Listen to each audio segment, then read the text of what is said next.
Friends, আজকে অন্য কলেজে এক্সাম দিতে গিয়ে বিপদে পড়লাম। क्या बोला तूने? ইয়াহু বন্ধুরা, আজকে ছিল আমার লাস্ট এক্সাম, তাই প্রায় সকাল 8টা নাগাদ বেরিয়ে পড়লাম যাওয়ার জন্য। তারপর নেমে গেলাম কলেজের সামনে, আর কলেজ থেকে প্রায় 5 মিনিট দূরত্বে ছিল গঙ্গা, আর হাতেও সময় থাকায় চলে গেলাম নদীর দিকে। আর এইখানে কিন্তু দারুণ হাওয়া দিচ্ছিল। এখানে যে ফেরিঘাটটা ছিল ওটা কিন্তু কোনো কারণবশত ভেঙে গিয়েছিল, আর নদীতে ছিল তখন ভাটা, তাই আমরা ঠিক করলাম নদীতে নেমে ওই পারে যাব। তারপর আমি উঠে গেলাম ওপরে, আর ওপরে ছিল একটা ইট ভাটা। এত সুন্দর পরিবেশটা এনজয় করছিলাম, হঠাৎ চিৎকার শুনে দেখি নদীতে প্রবল বেগে জোয়ারের জল ঢুকছে। আমাদের ফেরার জায়গাটাতেও জল ভরে যাবে এই ভেবে দৌড় দিলাম সেই দিকে, কোনো মতে নিজেকে বাঁচিয়ে ওই পারে পৌঁছালাম। এখানে দেখো কত তাড়াতাড়ি জল চলে আসলো।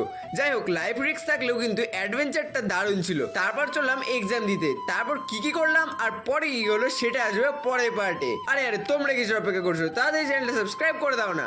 তো দেখাবো পরের একটা ব্লগে। টাটা।